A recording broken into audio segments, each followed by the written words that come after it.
And by the way, those hashes at the bottom are not BDC hashes. If you were to plug those numbers in the Strelec, you'd see that they run out to 1,000 yards or so, and no one's shooting a prism out that far.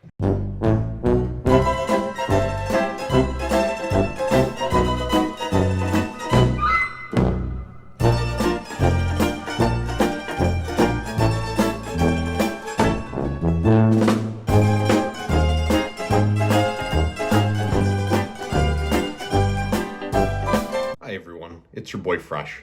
I'm here to show you how I took M855, a prism scope, and a 16-inch carbine out to 1,000 yards. Quick disclaimer, I'm not a competition shooter or a sponsored competitor in any way.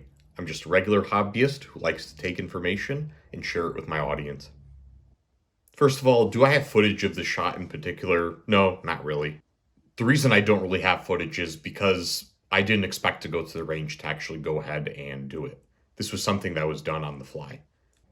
However, I think I have some slightly more official documentation, and that would be this picture on the left over here.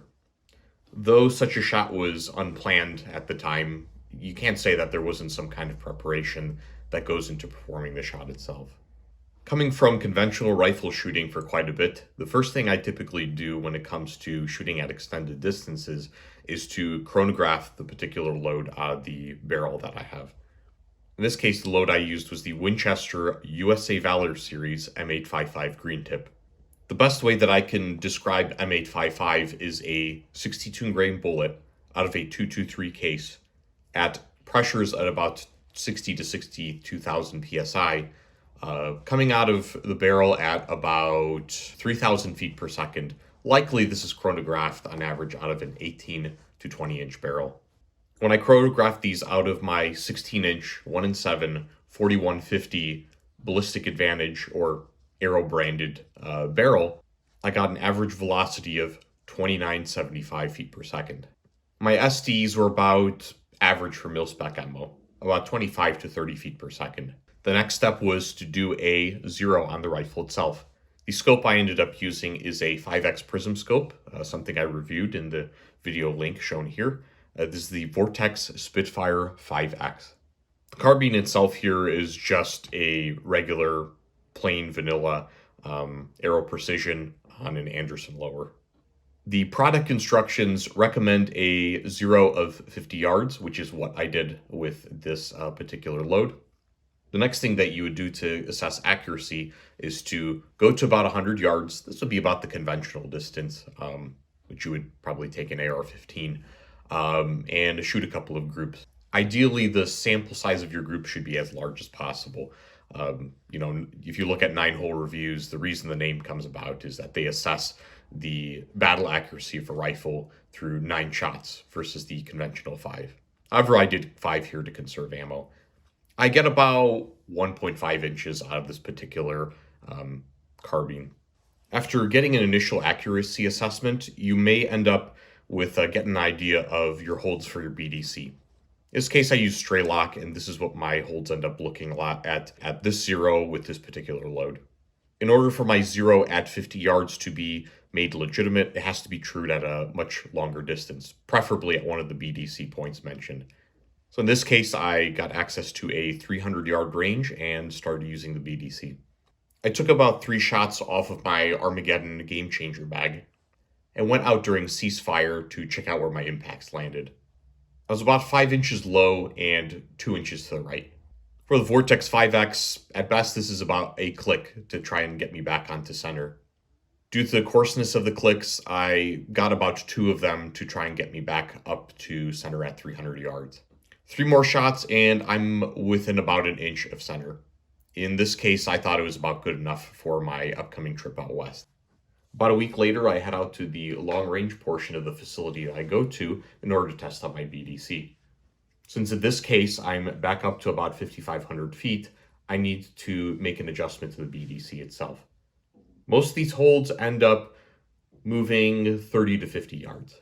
In order to test their effectiveness, I start walking out 100 yards and out in 100-yard increments. 100 yards is an easy shot due to the fact that it is within the maximum point blank range at this particular setup. 200 was a clean, easy sweep, and 300 ended up impacting a little bit higher than I predicted. I decided to keep going.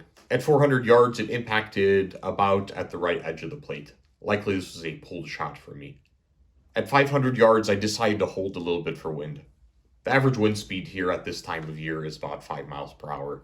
I take a shot and it impacts at about the right edge again.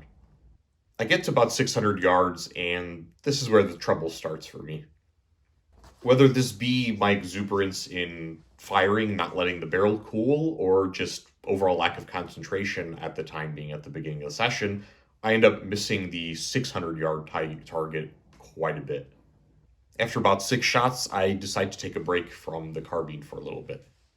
I decide to perform a slightly scaled up version of this exercise with my 6mm arc bolt gun for a bit. I had a goal of achieving a mile with that gun and actually ended up performing it. That is going to be a video for another time. After a little bit of extra confidence coming from that video itself, I decide to make an attempt at the 600 yards again. With some very helpful spotters right behind me, who are also competition shooters, I end up finally getting the 600-yard gong in about 3 shots. With my newly inspired overconfidence, I decide, hey, why not try 1,000 yards? I could have approached this in one or two ways. I could have used tray lock to adjust the elevation by a couple of clicks to get a new adjusted and offset BDC. The second option was just to use holdovers. Out of my impatience, I just decided to do holdovers, and it's also something that comes a little bit more naturally to me. I decided for my first few shots not really to use tray lock, basically just pick a spot above the 1,000-yard target, which was a full-size IPSIG, and start shooting and correcting from there. By this time, for a little bit of extra stability, I decided to switch from my Game Changer bag on the forend itself to switching the bag to the rear and using my Atlas bipod so that I can apply a little bit of forward pressure to the bipod itself. I find a spot to hold about 2/3 of my BDC down and decide to take some of my time to squeeze the trigger and spot my first shot. It's about a couple of feet low. I make a slight correction upwards using a bush several feet above the target as my new aiming point. I take my second shot and I'm surprised to find that despite this 5x prism that I have enough field of view and optical clarity to spot the second impact of that 62 grain bullet in the sand. From there I found exactly where I needed to hold on the bush itself and took my third shot. Though you can't hear or see the impact through the spotting scope, one of the red flashers ended up indicating that this was a hit. The range officers behind me really couldn't believe it, and I thought it ended up being a pretty hilarious shot. So I ended up getting a bit of a certificate and a picture for it. This was a pretty fun day for me, and definitely gave me a lot more confidence in my shooting abilities. Is it practical to do this with a 16-inch carbine? Absolutely not, but I still thought it was a lot of fun, and it was a nice challenge to set for myself. Despite the fact that it wasn't really planned. In an external sense, this was also exciting to see when it came to technology. The fact that you can take a 16-inch carbine like this, rather run-of-the-mill vanilla receiver, and take it out to 1,000 yards with perhaps mid-weight ammo, military spec, mind you, and make hits out to 1,000 yards if you really wanted to and were savvy about holdovers in particular, I'd say that's incredibly impressive for a mass-produced product. What it also showed me is that you don't really need an extremely expensive optics to shoot out that far, and you don't really need as much magnification as you think you do. In combat situations, you might need a little bit more when it comes to scanning, spotting, and gathering intel. But for just regular shooting, you may need about half the magnification that you think you do when it comes to the 1x per 100 yards distance rule. All in all, I would say that was an extremely productive day of shooting. Thank you guys for listening to my rant, and I hope you guys can subscribe and give me some comments and feedback, and maybe even share your stories on the longest or most ridiculous shots that you've taken. Take care, guys.